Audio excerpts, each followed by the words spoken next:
I think we are live.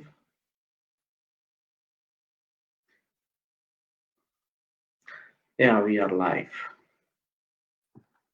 Salam alaikum, Azizan. Thank you for being part of the second lesson of complexities of DNA with me, Asma Popal, and Mr. Masood. تشکر. به نام یاد خدا دوستای عزیز شما را خوش آمدید میگیم در قسمت دوم برنامه ما، قسمی که برای شمایان وعده داده بودیم. این یک برنامه خود را آغاز کردیم. برنامه اول ما در ارتباط و مغلق بودن دینی بود که دوشیزه اسما پوپل بر ما معلومات علمی و کدری خود را در میان گذاشت. تشکری میکنیم و ایشان را یک بار دیگر در برنامه ما مهمان کردیم که با ما همکار است و میخواهد که معلومات علمی خود را با شما به اشتراک بگذارم.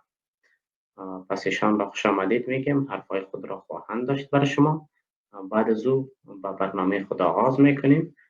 پس لطفاً این ویدیو را تا که شما میتونید شریک بسازید که همه دوستا خبر شوند. تشکر. Yeah, as we promised, we'll continue the show about DNA.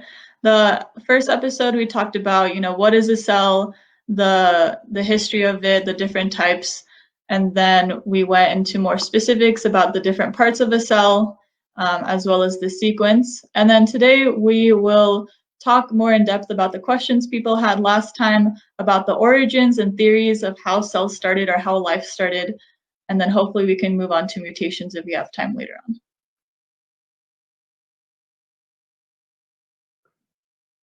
خب دوستای عزیز، قسمی که بر شمایان مبرهن است، در برنامه قبلی ما درباره DNA و درباره سیکونس های DNA بر شما معلومات دادیم و میخوایم امروز یک قدم پیشتر در ارتباط معلومات بدیم. قسمی که شما شاهد برنامه اولی ما بودین، در برنامه اولی ما بسیار از معلومات بنیادی و اساسی بر شما شروع کردیم، مثلا درباره ویروس ها، درباره باکتریا و همچنان درباره خود دینه، درباره تاریخچه دینه و همچنان درباره سلول یا حجره و تمام اجزای حجره یکی بر شما معرفی کردیم وظایف آنها را. و این در برنامه امروزی که درباره مغلق بودن دینه انسان می باشد بر شما معلومات را پیشکش میکنیم و همچنان درباره از اینکه آغاز حیات چه قسم بودن و کدام تیوری های را ما در او ارتباط داریم با شما شریک خواهیم کرد. و اسما پوپل معلومات ارائه میکنم و ما در حد توان خود به زبان دری بر شما ترجمه میکنم.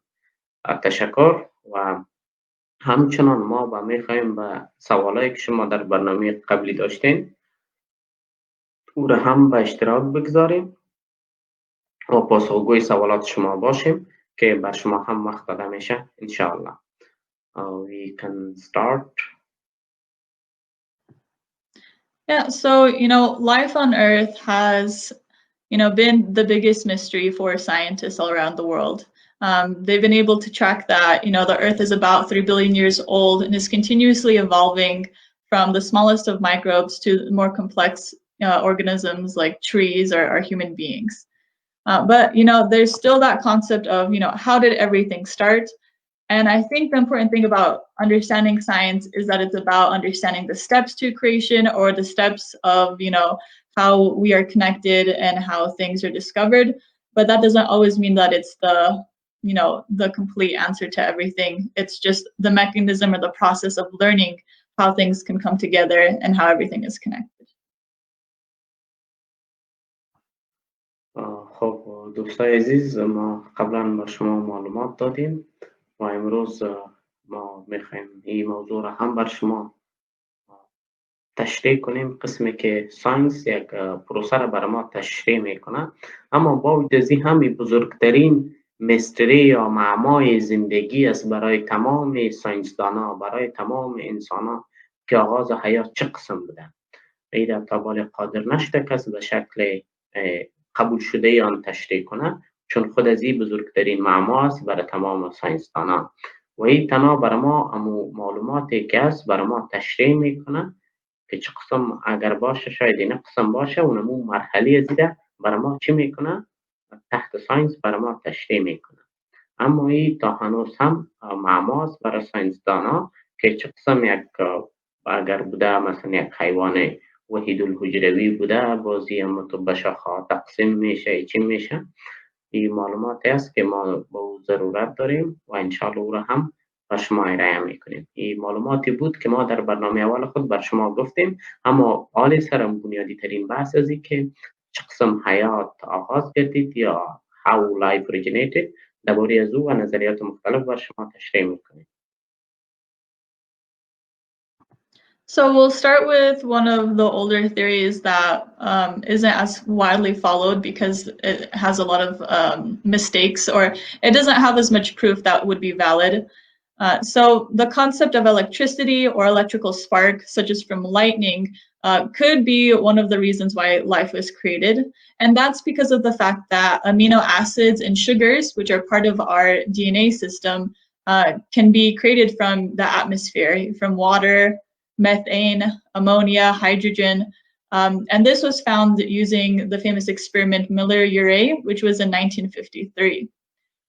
Basically, lightning would have been able to allow building blocks of life to come together and to make more complex molecules that later on could become a cell. But when we look at the past history of different types of the atmosphere change within the Earth, a long, long time ago, there wasn't enough hydrogen within the Earth or the atmosphere in order to be able to create the hydrogen bonding we need between molecules to create a cell. So it looks like that theory might not be as great. Instead, we moved on to, volcanoes or clay, which I'll talk about next.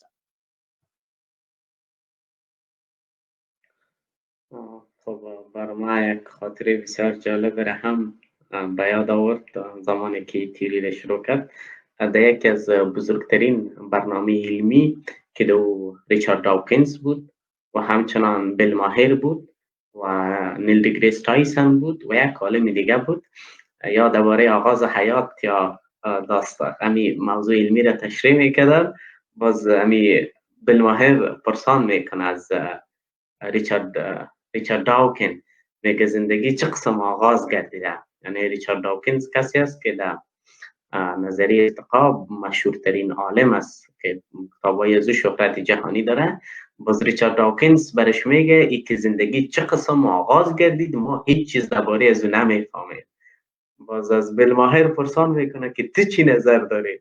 باز بیل ماهر میگه شاید برعکس شده باشه و زندگی آغاز گردیده باشه و همه آنها خنده میکنن. این هم یک نظریه یا سپارک الکتریسیتی یا در اثر تشعشع الکتریسی یا اینمی برق یا اینمی شعاعات که چی میشه، میگه شاید به اساس از او شروع شده باشه. این یک نظریه بود که میلر در سال 1953 ارائه گردید که در زمان نمو شرایط را تشریح میکنه که گازهای میتان بود و هیدروژن بود و دیگر گازهایی بودن که با هم یک تعامل را اجرا میکنه و شاید زندگی آغاز گردیده باشن که خود میلر باز نتانست قناعت علمای جهان به دست بیاره و اکسپریمنت از او موفق نشده بود. علما موفقیت چی را سازگاری را به اون نشان ندادن. باز اونمو بود که از این نظریه دیگه مردم صرف نظر کردن و نظریه های دیگر روی کار آمد که بالای از او هم ما تشریح میکنیم.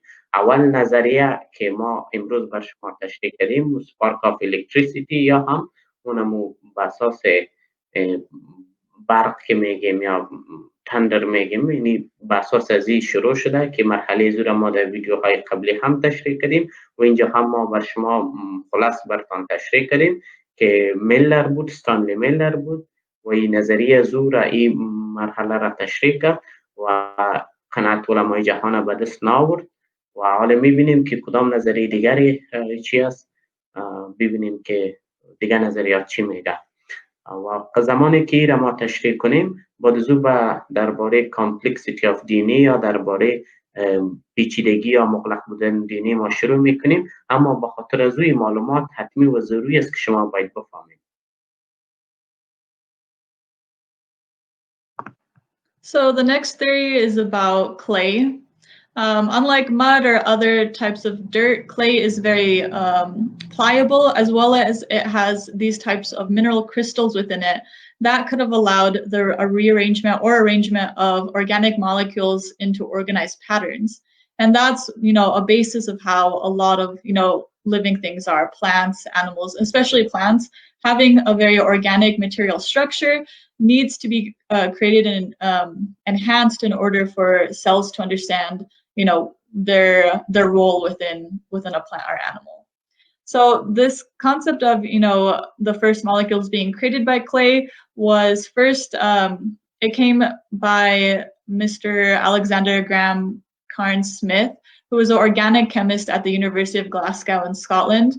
And due to the fact that the material within clay is so different from other materials, being able to help organize these organic compounds together really showed the types of potential patterns that could have created, living organisms. And so it's not widely known again, but it is something that we do talk about in classes just because of the type of material it is. But we'll talk about more famous ones, like the next one will be about deep sea vents. نظریه دوم ما عبارت از آغاز حیات از کلی یا به اصطلاح دری ما بر از او گل میگیم.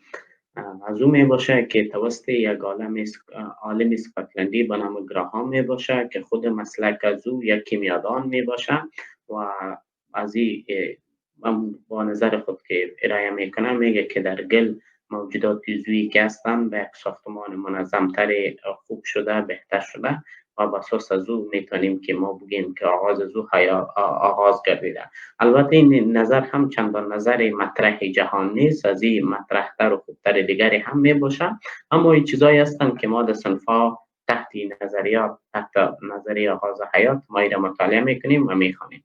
این هم معلوماتی بود که درباره نظریه دوم که آغاز حیات از کلی یا گل میباشه که توسط عالم اسکاتلندی به نام گراهام این نظریه را پیش کرد و مسلک از او کیمیا بود و هم در ارتباط به مواد عضوی و خاصیت مواد عضوی ما او را مطالعه کردیم. و زمانی که ما میگیم کیمیای عضوی یعنی با موجودات حیه و همچنان مواد را که انسان از استفاده میکنه و درباره مواد کیمیایی عضوی معلومات شما بسیار زیادی داریم که من خلاص براتون میگم. موادی که در ترکیب خود کربن داره و رابطه اشتراکی داشته می باشه ما میتونیم بگیم که مواد عبارت است مواد عضوی است. هر غذایی را که شما در روزمره استفاده میکنین و مواد عضوی است. این نظریه دومی بود، نظریه نچندان مطرح، اما ما نظریات دیگری هم داریم.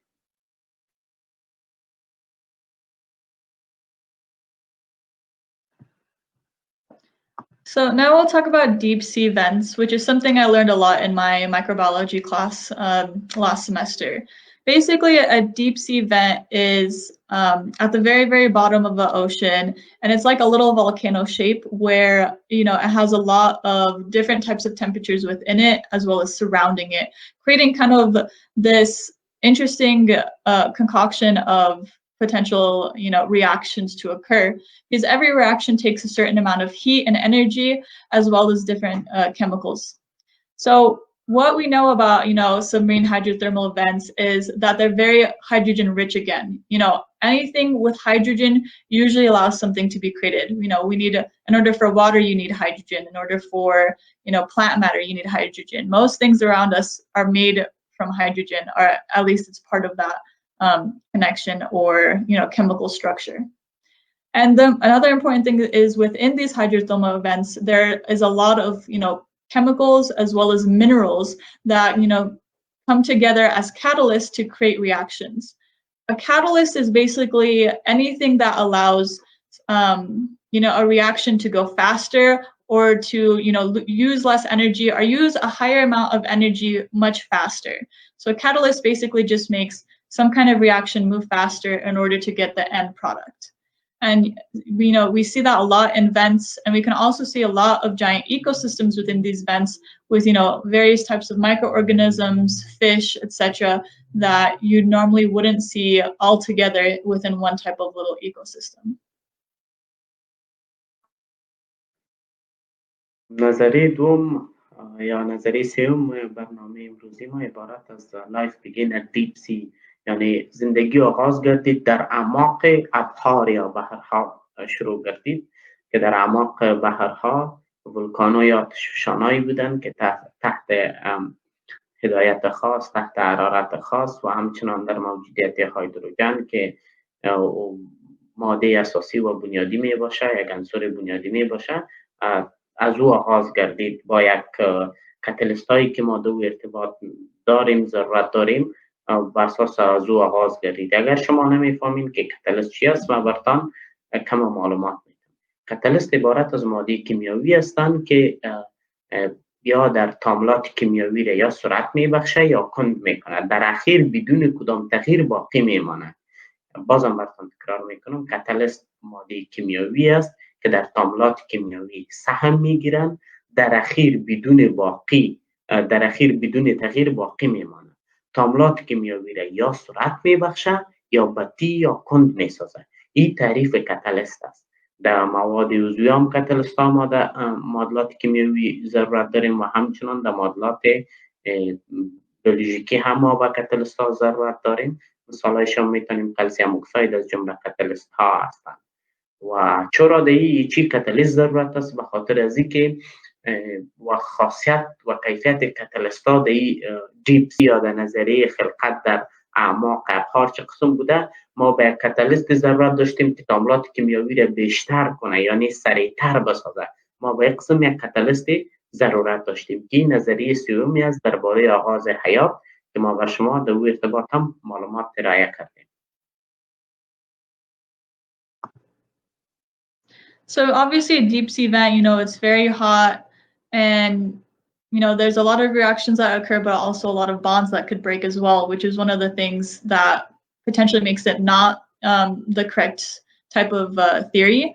So the other theory could be that, oceans before a long time ago, 3 billion years ago, were just covered in ice. The entire world was covered in ice.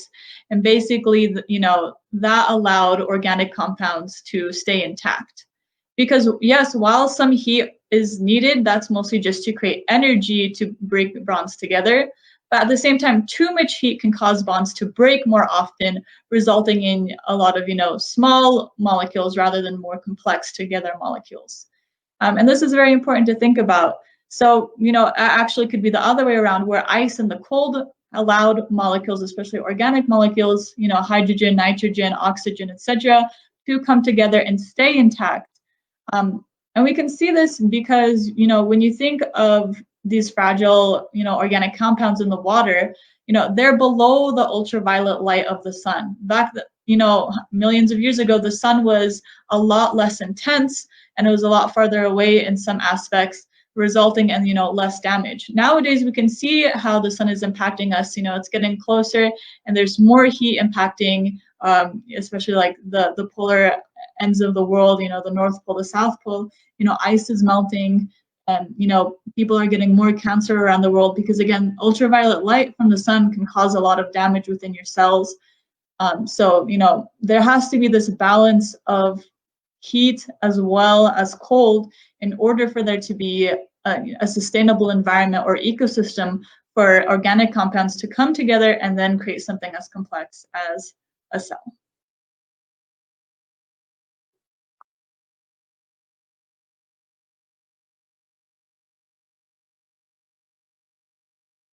در ارتباط میتونیم بگیم که چه قسم با هم آمدن مواد یا عناصر طبیعی، مثلا هیدروژن، نیتروژن، تمام این عناصر با هم یک جای گردیدن و این معلومات یا یک چیز را تشکیل دادن، یا ماده های کیمیایی یا ماده های طبیعی را تشکیل دادن که به اساس از او هم آغاز گردید. اما قسمی که به شما معلوم است حال ارتباط ما با توضیحات است و یک شعاع بنفش یا التراوایلت که میگیم یک اشعه بسیار مضر و خطرناکی است که در اون زمان نبود و این یک مرحله بود یا یک کمکی بود که ما میتونیم بگیم که زندگی هم از آغاز گردید. و قسمی که بر شما معلوم است مواد عضوی شکننده که با هم ترکیب گردیده بودند یا مرکبات مغلق یا کامپلکس یا پیچیده را تشکیل ندادن، بلکه مرکبات ساده را بر ما تشکیل دادن که اونمو مرکبات ساده به اساس زمان، به اساس کاتالیستا یا باز فعالیت از یا بیشتر گردید تا که مرکبات مغلق بر ما تشکیل گردید. این هم یکی از نظریه‌ای است که علما به اتکا میکنند که شاید زندگی یا آغاز حیات از این نقطه شروع گردیده باشند که اون باز عمر زمین به 3 بیلیون سال قبل گذشته چون این حادثه صورت گرفته. در وقت هوا هم متفاوت بوده به این زمان، دیگه ما نمیشه بگیم که هوای زمان با هم یکی بوده که شما این قسم فکر نکنید.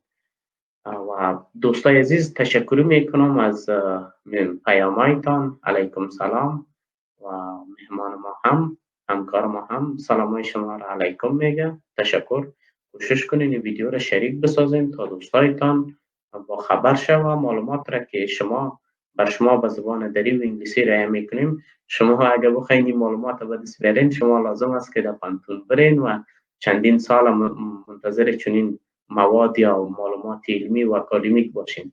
پس لطفا این ویدیو را شما شریک بسازین که هموطنان شما از این معلومات علمی آگاه و با خبر شوند. و درباره از اینکه کامپلکسیتی یا مغلق بودن دینی او را ما شروع میکنیم، اما قبل از او دانستن چنین معلومات کافی و ضروری می باشند.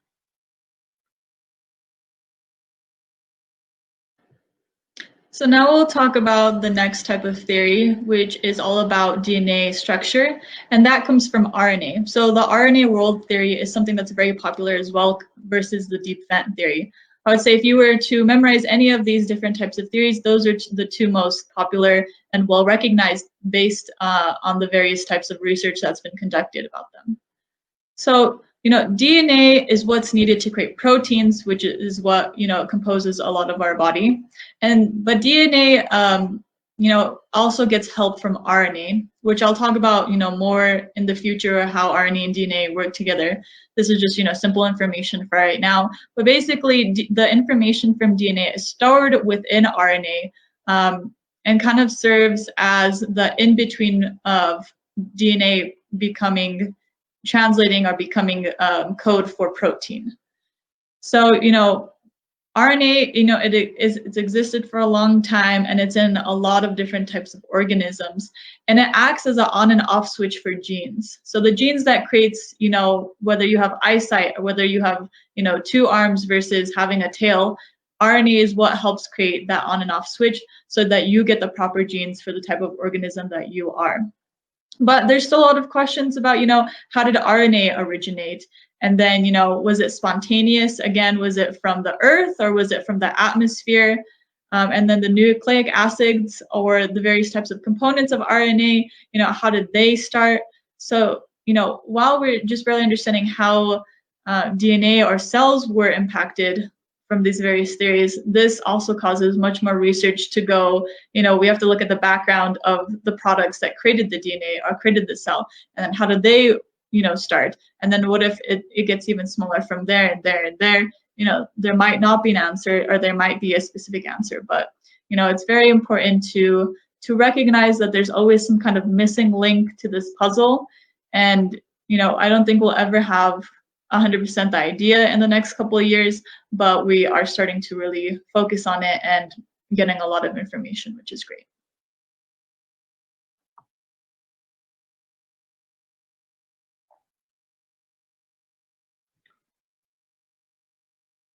خب نظریه دوم یا نظریه بعدی ما که بسیار شهرت جهانی داره و بسیار هم یعنی این تیوری تا بالا میشه و نظریه ساختمان دینی است که ما قبلا هم درباره دینی بر شما معلومات دادیم.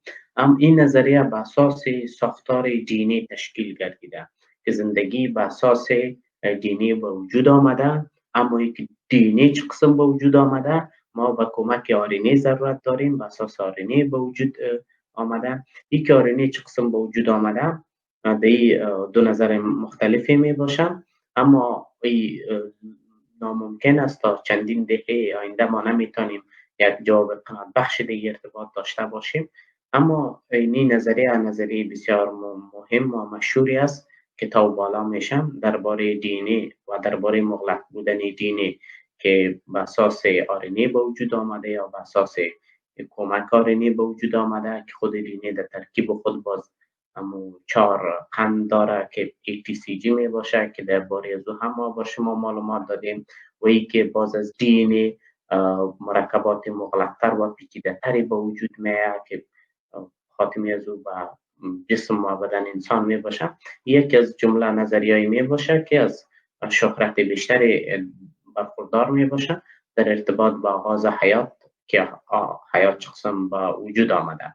این هم نظریه بود زی در ارتباط با ساختار دینی، یعنی نظر به ساختار دینی یا کوشش کردن با یک تیوری بیاین که البته این تیوری نسبتا مشهورتر است و من خودم در این تیوری مطالعات بسیار زیادی داشتم که از او جمله مشهورترین علمایی که در خود اینمی تیوری کار کردن چه کردن اقرار از او بودن که ما اصلا چیزی نمیفهمیم، فقط یک نظریه است و این نظریه ما جواب تمام سوال ها را نمیدن، اما نظریه هستن که علما سر از او کار میکنن و یکی از نظریات دیگری بود.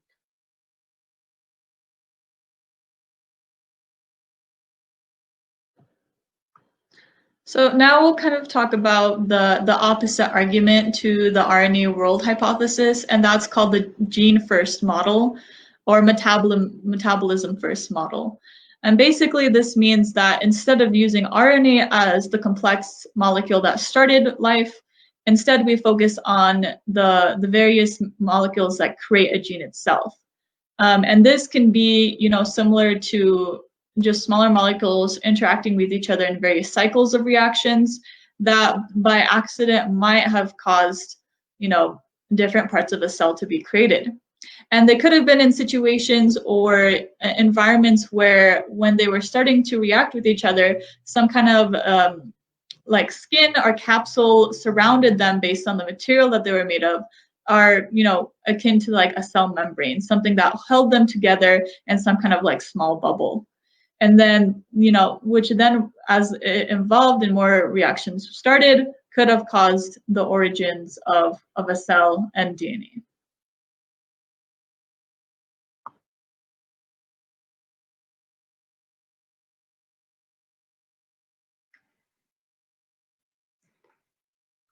خب دوستان عزیز، نظریه دیگری که خلاف نظریه تشکیل آرنی می باشه که آرنی چه قسم به وجود آمده، او نظریه جن است، یعنی جن ها چه قسم به وجود آمده و فعالیت آنها چه قسم آغاز گردیده که باز این نظریه در مخالفت با آرنی قرار داره و امو قصه و داستان یا نمو تیوری خود از جن ها تشکیل میده که جن ها چه قسم به وجود آمده و خود این جن ها چه قسم نظر به زمان، نظر به حالت جغرافیوی و حالت کیمیایی و مواد کیمیایی که بودن با هم گرد هم آمدن و جنها تشکیل شده و جنها با ترکیب خود و مواد مغلقتر دیگری تشکیل یافته. این نظریه است که با نظریه تشکیل آرنی یا آغاز حیات از آرنی است دو با مخالفت است یا در خلاف از او، یعنی یک نظریه دیگری وجود داره که اینمی نظریه است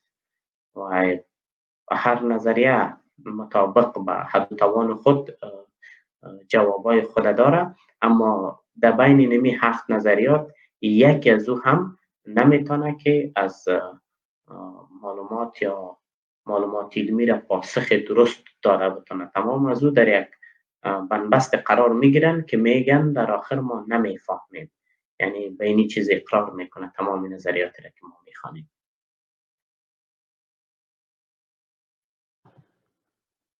So our next theory is also our last one, but one of the well-known ones. I think that, most people learn in elementary school, the concept of a comet or meteorite coming from Earth and, maybe, destroying the dinosaurs or, creating the dinosaurs at the beginning. Basically, this idea is known as panspermia. And it's the idea that life was brought from space or outer space to Earth. A lot of the, meteorites from Mars or just various types of, meteorites or, different types of asteroids, etc., from other, star ecosystems, comets could have, had different types of microbes on them that then when landed onto the Earth or, created some type of reaction, again, there was that causing of heat and various other types of molecules within the atmosphere of Earth, as well as potentially the ocean or the soil, could have intermixed and then created more complex organisms, or these microbes themselves just came from other planets and then started to evolve over time. So that's kind of, this whole idea of the outer space or outer planets causing life here on Earth.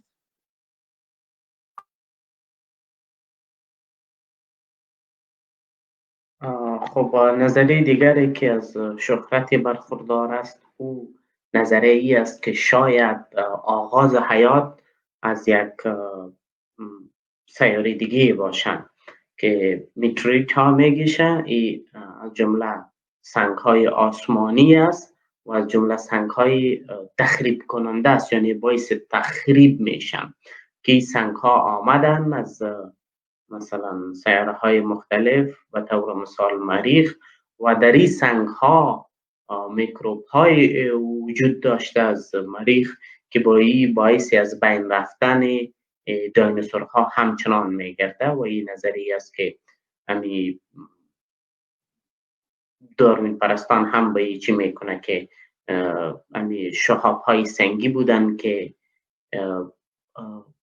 دایناسورها را از بین بردن و این سنگ های تخریبی که از فضا میآید با زمین برخورد میکنه و را به نام میتروریت ها یاد میکنه که این سنگ ها آمدن باعث آغاز حیات در زمین گردیدن و این خود این سنگ ها در ترکیب خود میکروب هایی داشتن که با نظر به مطابق زمان و نظر به مفاعلتشان با زمین سازگاری نشان داده و اونما به اساس و زمان یا چی شدن ارتقا پیدا کردن یا هم بزرگتر گردیدن، پیشرفته تر گردیدن و مرکبات مغلقتری را به وجود آوردن. این هم از جمله نظریاتی هستند که در ارتباط به زندگی یا آغاز حیات چه قسم بوده. اینی 7 نظریات مختلفی بودن که ما بر شما پیش کردیم.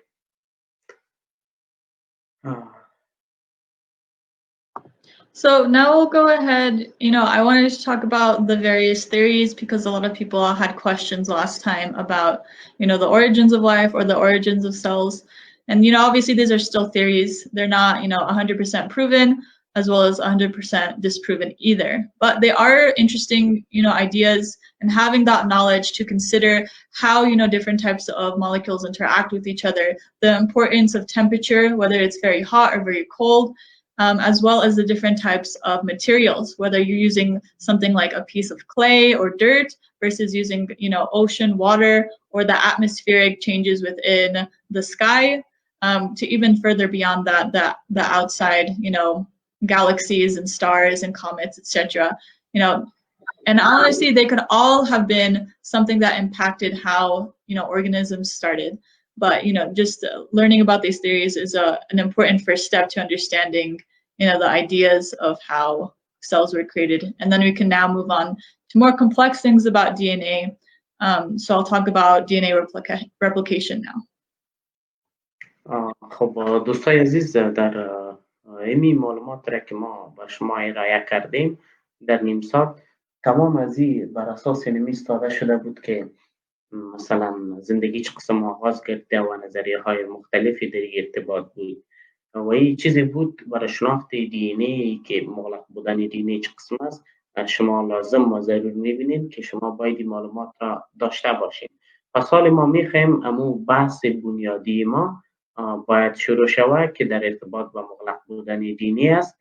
شروع میکنیم.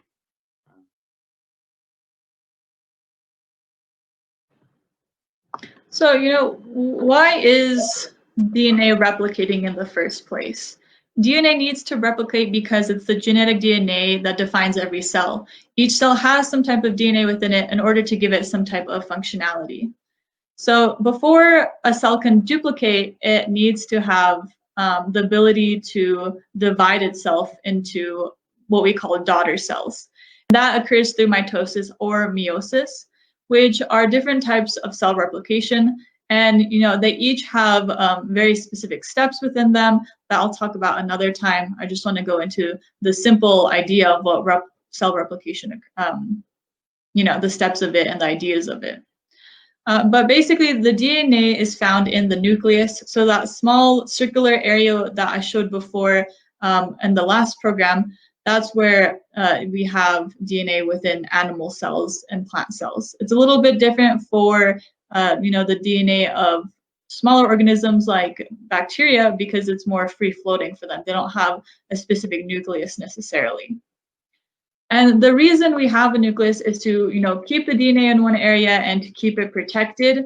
That way it can replicate in an easy way and then have the correct number of chromosomes, again, which I'll talk about more in detail later. So the process of DNA replication, it has several steps, and it includes various types of proteins that are called replication enzymes. An enzyme is basically something that causes some kind of catalysis, of which we talked about before earlier. Again, catalysis is, making some kind of reaction happen faster, and that is what an enzyme does. So these proteins are replication enzymes that help to make the process of DNA faster. And again, replication is, you need RNA, how we talked about that RNA world theory. RNA is part of, allowing the replication of DNA. So in eukaryotic cells, which are animal cells and plant cells, DNA replication occurs in the S phase of interphase, which is basically a specific step within either mitosis or meiosis. And I'll make sure next time to kind of show that. Let's go ahead and go to slide 16 so we can get we can have a figure of what it looks like, and then people can understand more of the structure of a DNA itself when it's replicating. The reason why DNA replicates, again, is for cell growth. Maybe it has to repair itself, or it needs to kill a specific cell and make a new one entirely so it's healthy, as well as reproduction of organisms. So some key takeaways: deoxyribonucleic acid, DNA, is a nucleic acid that has three main components, like we talked about last time. A deoxyribose sugar, a phosphate, and a nitrogenous base are basically a base that has a nitrogen within it. DNA, again, is that genetic material for an organism, and it's important that it gets copied properly within its daughter cells so that mutations don't occur. Now, replication involves, creating identical helixes or that curved shape of a DNA that's double-stranded. Again, enzymes are vital to DNA replication because they help catalyze the various important steps in the process. Again, catalysis is rushing or making energy or creating something so that a reaction will go faster. The overall DNA replication process is extremely important for both cell growth and replication in organisms. Again, it's very vital for repair. I'll take a break here and then I'll come back and talk about the structure of it.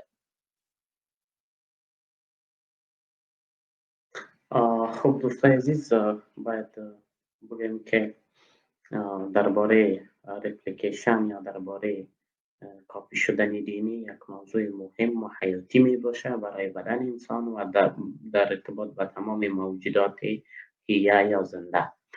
چرا بنیادی و اساسی می باشه؟ به خاطر از اینکه این زمانی که رپلیکیت میشه باعث زنده بودن ما میشه. در این ارتباط ما دو مرحله داریم که یکی به نام انقسام حجروی یا شما آشنایی دارین، یکی مایتوزیس است، یکی میوزیس است که دو نوع انقسام حجروی می باشه که دو دینی خود از او به انقسام ضرورت داره و به خاطر از اینکه به انقسام ضرورت داره ما به کاتالیست ضرورت داریم. کاتالیست ما قبلا بر شما تعریف کردیم، اما کاتالیست بیولوژیکی را به نام انزایم یاد میکنیم. بدن انسان دو قسم ترشحات داره، یکی اگزوکراین یکی اندوکراین، یعنی ترشحات خارجی و ترشحات داخلی. ترشحات داخلی را به نام انزایم یاد میکنه و همچنان این را ما میتونیم بگیم که کاتالیست بیولوژیکی یاد میکنه که ما در اقسام حجروی و کاتالیست های بیولوژیکی ضرورت داریم که این اقسام صورت بگیره و همچنان دینی در قسمی که قبلا ما براتون گفتیم از یک دو زینه دوچرخه‌ای یا زینه رابطدار مثالش براتون بگیم تا خورده تشکیل گردیده که 3 دانه چیز از او بنیادی می باشه یا 3 مرکبات از او بنیادی می باشه که عبارت از قند است، فسفات است و نیتریت است که در هر زینی از او از این قندها یا از این مرکبات تشکیل می باشند و بعد از او 4 چی هستن که ایتی و سی جی است که در روی ارتباط هم ما با شما معلومات دادیم. زمانی که همی دی ان ای ریپلیکیت میکنه یا انقسام میکنه این باعث حیات ما میگرده و اینمی است که زندگی آغاز میگرده و دی ان ای بنیادی ترین یا کتاب زندگی ما را تشکیل میده که تمام خصوصیات بدن انسان به او ارتباط میباشه.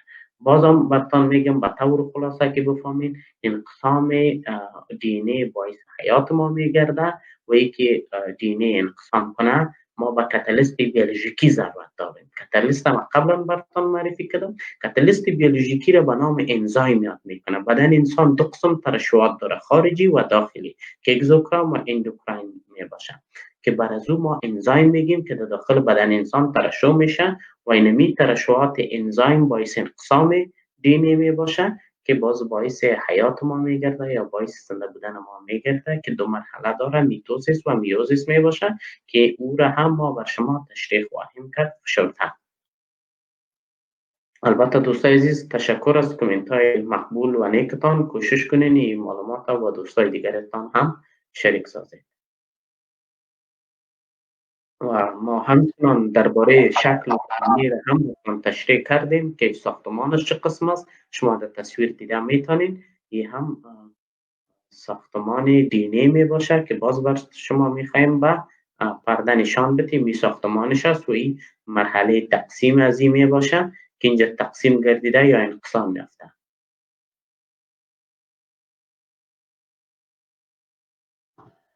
So again, we'll kind of go back to that structure. In order for the reason why DNA is in this double helix shape is because the twisting allows DNA to be more compact, which basically just means it's taking up less area. And then as DNA is fit into that small nucleus, it has to become even more tightly coiled into these more specific types of structures called chromatin. And chromatin is basically just condensed forms of chromosomes or the various types of gene sequences that are needed for cell division. So, before DNA can replicate, these chromatin within that nucleus have to start to loosen up. And you can see in that photo there, if you were to, think about how DNA would look like if it was being replicated, you can see here there's kind of the 2 sides of the strands, and they're starting to be built together. But if we're talking about, chromatin itself, chromatin usually has to loosen up first in order for that replication to occur. So there's only, about 3 or 4 steps in order for the preparation of replication itself. So the step 1 would be replication of fork formation. Before DNA can be replicated, the double-stranded molecule must be unzipped. If you look at this image and just looked at the outer strands, those 2 strands used to be together as 1 strand of DNA, and they were before twisted into the chromatin in a double helix so that they would make less space and fit inside of the nucleus. But now you can see that they're unzipped. And again, each part of the bases of DNA is A, T, C, or G, adenine, thymine, cytosine, and guanine, and they form pairs together in order to create the 2 strands. So those pair bonds were basically separated. Again, adenine is only with thymine and cytosine is only with guanine. So in order to break these bonds, we basically use this enzyme. Again, an enzyme is some kind of protein or molecule that creates a catalyst or basically rushes some kind of type of reactivity or reaction. So this enzyme is called DNA helicase. DNA helicase, again, is basically what separates the bonds of these 4 different types of bases to separate the 2 strands. And then we have kind of at the very end this Y replication. If you look at it sideways, it kind of looks like the shape of a Y. And that's basically that very end part of it, or the end of the Y, is the replication fork. And this is the area where, is kind of used as a template or the starting point to start another strand on each side of these separated strands. So the direction for DNA in both strands is the 5' end and the 3' end. And that just has to do based on what's the side end or the side group of the DNA backbone. So the 5' end of a DNA strand is a phosphate group, while the 3' end of the DNA strand is the hydroxyl group or an OH group. So that's how you know the direction of it. Again, if it's the 5' end, you'll see a phosphate group or, you know, a P, some kind of complex form that way. If it's the 3' end, it has an OH group or hydroxyl group. And this is very important. The directionality of DNA is what allows replication to occur. But it's bidirectional. You know, the bottom strand could be 5 to 3, and the top strand could be 3 to 5. And so that means that replication will occur on the opposite ends of each other. So it'll start in different ends. That's why it's the replication fork is bidirectional. It's going in two different directions, basically. So the 3 to 5 end direction is always known as the leading strand. So you should memorize that. When you're going from the hydroxyl or 3' group to the phosphate group, the 5' group, that's the leading strand. The lagging strand is the strand that's going in the opposite direction. It's going from a 5' group or the phosphate group to the 3' group or the hydroxyl group. And that's known as, again, the lagging strand.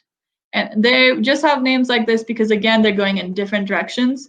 And when you think about it, leading usually is the one who knows what they're doing. They're going into a direction that's very simple and it's very easy to do. Well, the lagging strand, because it's going in this weird opposite direction, there's more complexity to it, and we have more work to deal with. We have these Okazaki fragments that we have to create in order for it to connect at the very end. So that's the first step, and then I'll go on to the second step in just a bit.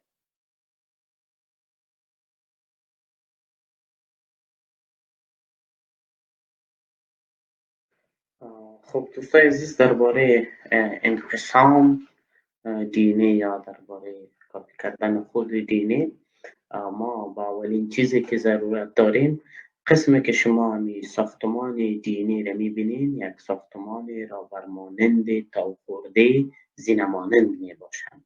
پس در قدم اول ای باید چی شوه؟ ای باید خلاص شوه. اینمی زنجیری را که شما دارین یا باید خلاص شوه. فهمیده شدی؟ باید از هم یعنی در وسط با دو تا باید تقسیم شود که در هر قسمتی که تقسیم میشه ما باید اون جوره های ما همیشه در حالت های خود می باشه که آدنین با تایمین می باشه و سایتوزین با گوانین می باشه. اگری در جای خود نباشه باز اون مشکلات خود داشته می باشه که باز اگر در قسمت OH یعنی در زینه های ما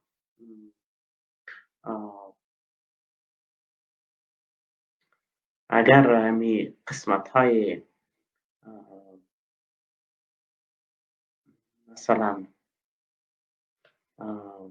قسمت های همی زینه های ما اگر در OH از بین رفته باشه یا تقسیم شده باشه، این را به نام گروپ هایدروکسیل یاد میکنه. اما اگر در نقطه پی قطع شده باشه، این را به نام فاسفیت یاد میکنه. دینی مرحله چی شده؟ انقسام صورت گرفته و نمون ساختمان زینه مانندی که به نام دینی میشناسیم، دینی ساختمان چی شده؟ قطع شده که ترکیب از اون 5 و 3 می باشه، همون ترکیبی هست که با هم ما داریم. بعد از او موضوع مهمتر از او است که خود اینمی کروموزوم ها که کاندنس از کروماتین ها می باشه در هسته که وجود داره یا به اساس چی میشن از بین رفته میره و کوتاه شده میره که خود از یک مرحله حیاتی برای بدن انسان می باشه که صورت میگیره و به اساس اینمی انقسام های دینی ما زنده میمانیم و باعث حیات ما می باشن که می کروماتین در اساس تقسیمات مختلف ما زنده میشیم و حیات ما ادامه پیدا میکنه. این درباره مغلق بودن دینی می باشه و خود تقسیم دینی به اساس یک هدایت می باشه، یعنی خپل سر بگیم یا خود سرانه بگیم نه، بلکه به یک ترکیب منظم خود از این انقسام از این صورت میگیره که اگر انقسام از این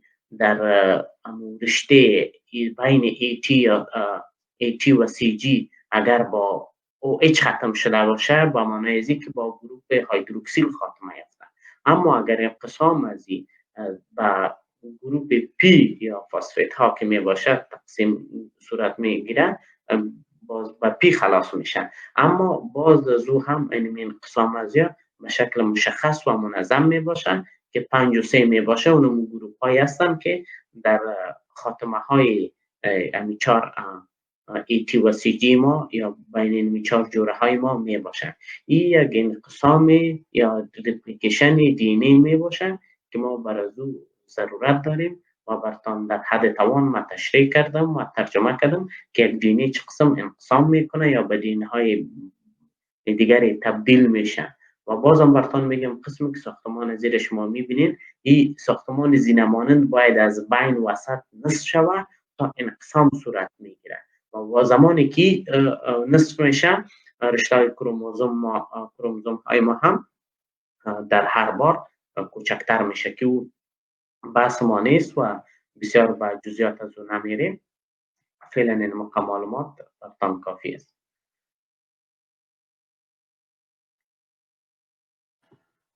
So now we'll go ahead and talk about the second step, and that's what we're stopped for today.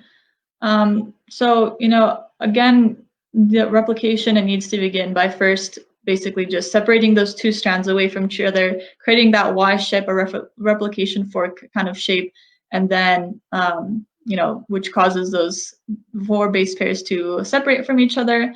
And then we have those 2 directionalities, the 5 to 3 directionality, as well as the 3 to 5. But for the second step, it's called the primer binding. So the leading strand is the simplest to replicate, like I was saying before. Once the DNA strand has been separated, a short piece of RNA called a primer, this is why RNA is important for DNA replication, it goes to the 3 end of the strand, again, that OH group, and the primer basically binds to the starting point of replication, or the very end of that strand. And primers are generated by the enzyme DNA primase. Again, so an enzyme type of protein that causes some kind of reaction to occur. So these enzymes, these DNA primases, create these RNA primers to then bind to the end of that leading strand, or that 3-end strand, to start replication.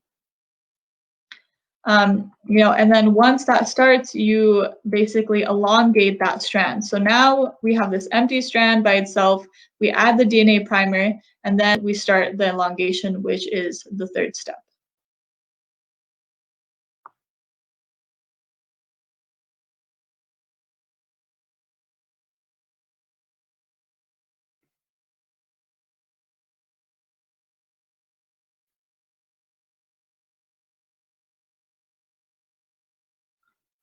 خب دوستان عزیز، میخوایم درباره مرحله دوم انقسام از این صورت براتون تشریح کنم. قسمی که در مرحله اول براتون تشریح کردیم انقسام از این به صورت مرحله به مرحله می باشه که حال مرحله از این کوچکتر است. من کوشش میکنم دوستان عزیز سکرین بر شما بزرگتر چی کنم. با وجود که من اینجا فول سکرین زدیم، نمیفهمم که آیا به دوستا حال هم کوچک معلوم میشه یا خیر. If you could excuse me, does it still look small or it's bigger? I think it's the minimized. If you click the view and then present, it should become larger. Okay, let me try, because here I did click on the full screen, but I think maybe it has another option. Let's try this one. Not really.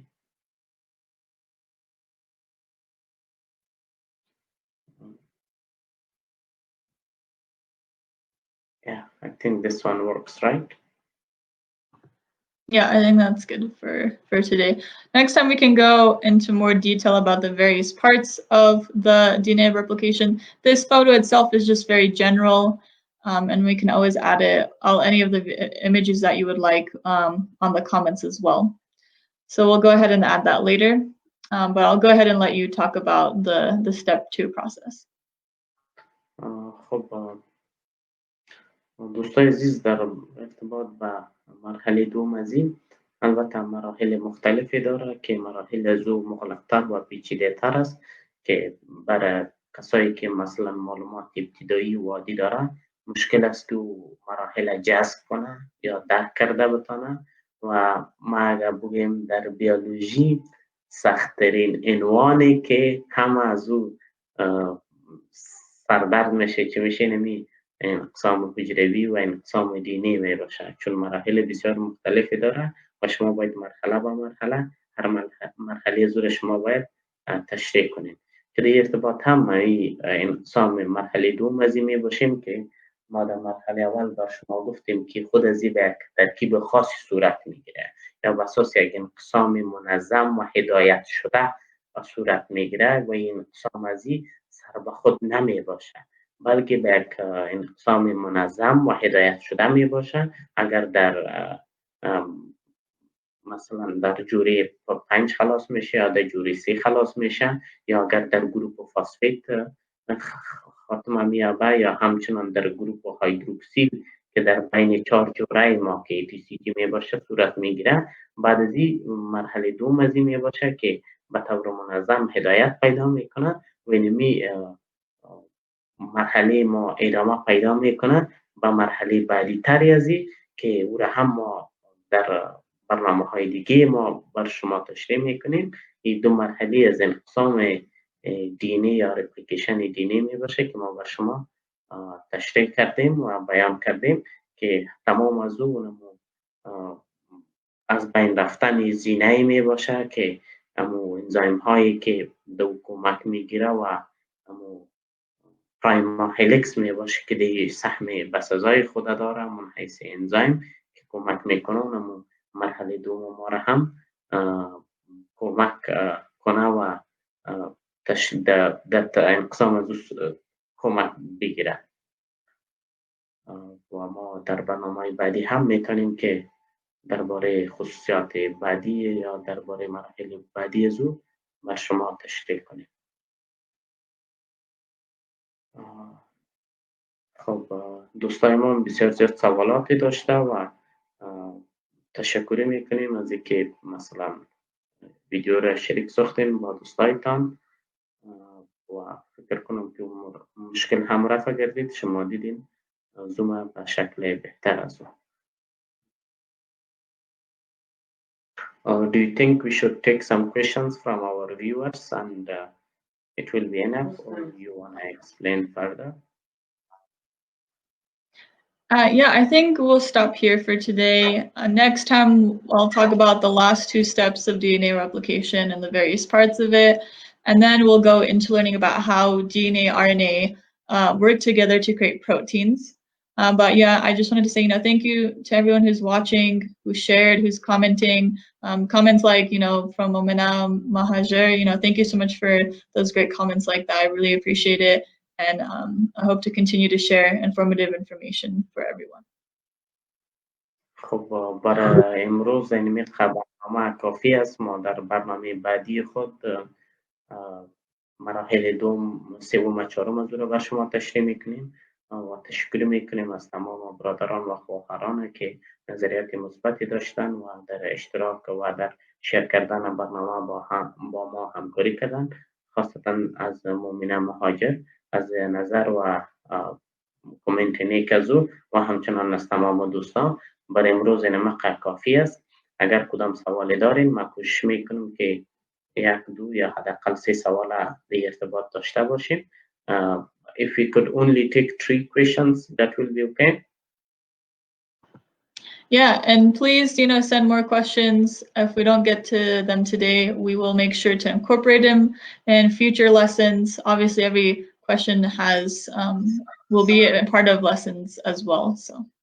خب میتونین ما 3 سوال با هم خواهیم داشت و میتونین شما در ارتباط هر قدر سوالی که دارین از ما بپرسین تا در برنامه بعدی یک بخشی از درس ما، یک بخشی از عنوان ما، چون دو مرحله دیگه ای که این اقسام از یا رپلیکیشن از است که خلاص شود، بعد از او ترکیب RNA را با DNA میخوانیم، چه قسم پروتین میسازه و یک بخش از سوالات ما، یک بخش از برنامه ما جواب به سوالهای شماست. حالا هم اگر شما سوال دارین در ارتباط برای ما میتونین پرسان کنین، چون ما 7 تئوری از اینکه چه قسم حیات در روی زمین آغاز گردیده و شما تشریح کردیم. شما میتونین درباره دو 7 مراحل پرسان کنین، یا هم اگر درباره دینی شما سوالی دارین ما میتونیم دی برنامه به وقت داشته باشیم یا سهم بتیم برشان. فقط 3 سوال میتونیم بگیریم مطابق برنامه. تشکر. دوستای عزیز اگر شما سوال دارین میتونین سوال بپرسین، 3 سواله و بعد از اون برنامه خود پایان میبخشیم. خب دوستای عزیز ما منتظر سوالای شما هستیم.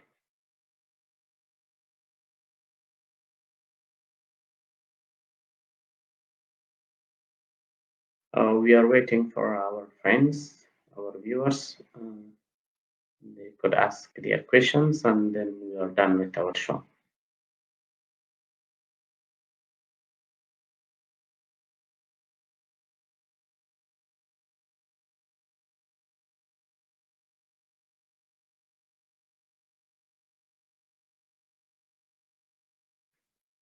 خب دوستای عزیز اگر سوال دارین سوالتان رو بپرسین.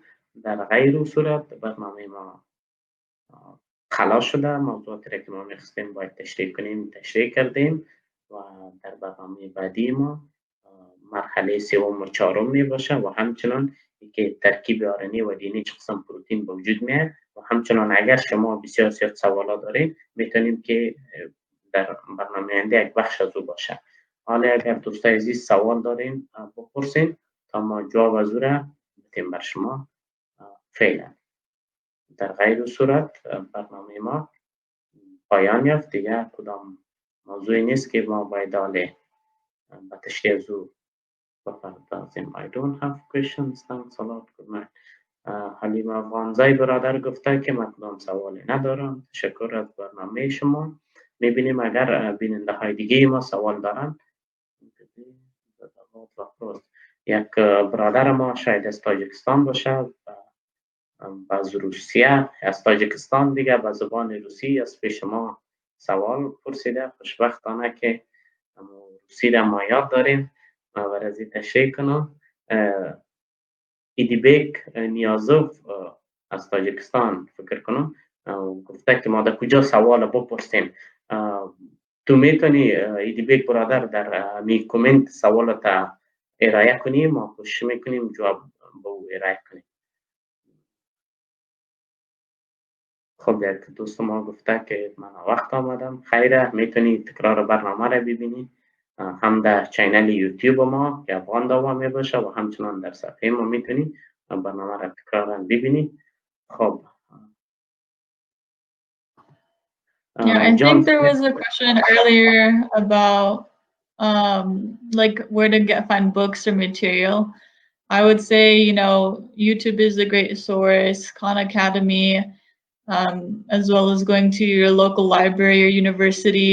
You know, Chegg is something online as well. And there's a lot of free PDFs. If you go to like academia.com or academia.org, I think they have a lot of free textbooks on there that people can read information from.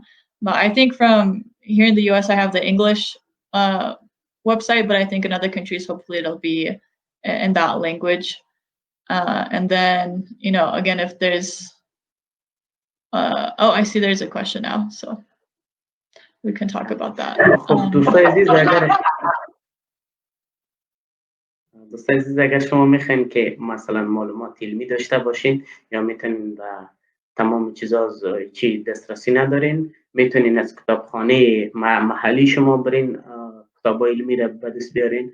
اگر با او دسترسی ندارین یا مثلا کتابخانه محلی ندارین، برین در یک مثلا خان اکادمی از جمله مشهورترین وبسایت علمی در سطح دنیا می باشه که معلومات های زو موثق علمی می باشه و همچنان میتونین از وبسایت اکادمیا که من خودم موضوعیت از را دارم، یکی از بهترین سایت هایی است که شما میتونین معلومات به شکل پی دی اف به دست بیارین که واقعا من چند کتابی که از داشتم بسیار اکادمیک، بسیار علمی و سویه بسیار زیاد بالا می باشه. یکی شخص به نام جان سمیت سوال کرده که I have a question, can the theory of evolution explain the origin of life؟ میگه آیا نظریه فرگشت میتونه که آغاز حیات بر ما تشریح کنه یا خیر؟ این دوست ما فکر کنم از خب من میخوایم میره جواب بدم. این دوست ما از نظریه فرگشت آگاهی نداره. نظریه فرگشت اصلا با آغاز حیات سرکار نداره و این ارتباط نیستن.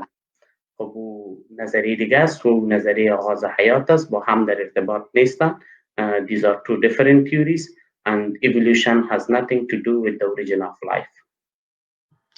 Yeah, so in regards to Darwin's theory of evolution, that isn't specifically a theory on regards to the origin of cells or life. Those other 7 theories I talked about earlier, those are the main 7 that most people are looking into or researching. But the Darwin's, theory comes to the progression of animal species afterwards. How did they change over time in order to best survive in their type of circumstances or environment? Obviously a long time ago there was more water, so having different types of gills or different types of skin or breathing ability, lung capacity, for example, would have changed within different types of species, as well as being able to survive in various ways. Before, there were birds who might not have been able to fly, but due to the need to migrate or to gain food or run away from fly away from their predators, they developed more complex wings and as well as beaks. The different types of beaks that birds have changed over time based on the type of food that they were surrounded with, whether it was harder foods, softer foods. That's just like one example, obviously.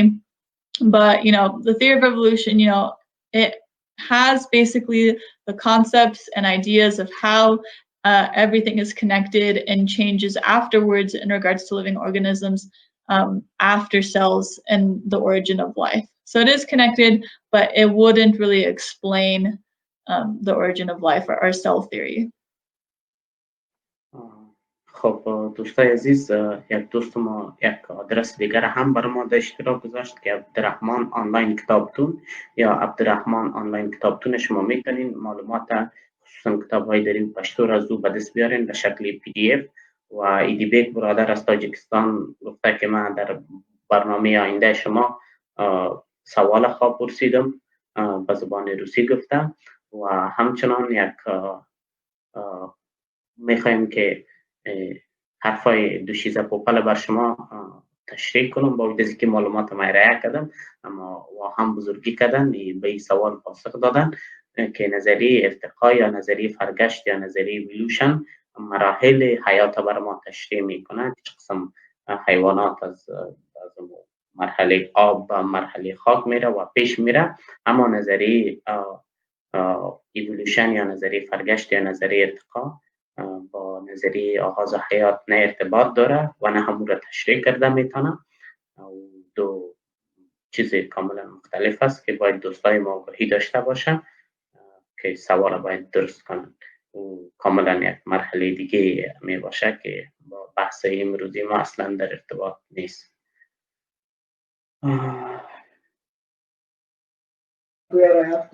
خب فکر کنم دوستای عزیز سوالای شما را به اندازه کافی ما جواب دادیم. تشکری میکنیم.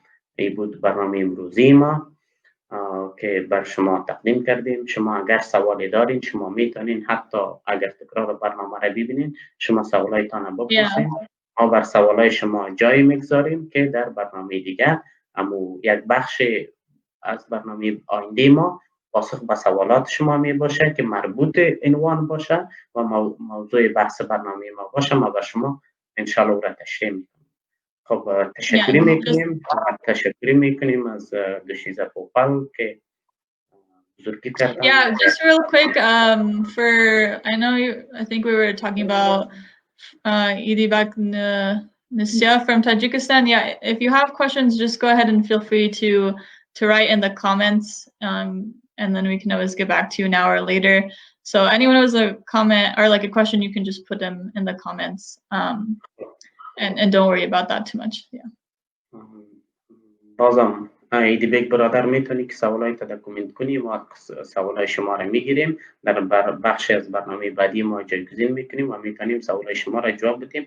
هر سوالی که شما داشتین از ما بپرسین، ما بر شما جواب میدیم. بازم تشکری میکنم، تشکر بسیار زیاد از شما بیننده ها، از همکار ما اسما پوپل که بزرگی کردن در برنامه ما اشتراک کردن. بازم یک تشکر بسیار زیاد، شما را به خدای یکتا و به همتا میسپاریم و همکار ما هم حرفای خود را خواهند داشت. Yeah, thank you everyone so much. Tashakkur. Yeah, if you have more complex questions, go ahead and feel free to email me as well if you have more questions than one. My email is universalfinanceacademy@gmail.com, and I'll make sure to put it in the comments. So if you have more than one comment or you have a more complex comment, feel free to email me there. Thank you so much, Mr. Sahag, for having me on the show again. My pleasure. اگر شما سوالهای بیشتری هم دارین با آدرسی که دوشیزه گفت شما میتونین از آنها بپرسین و ما او را یک بخش از برنامه دیگه ما خواهیم داشت. بازم تشکر بسیار زیاد. برنامه ما با پایان می‌یابد. شما را به خدای یکتا و به همتا می‌سپاریم. Be safe and healthy. خداحافظ.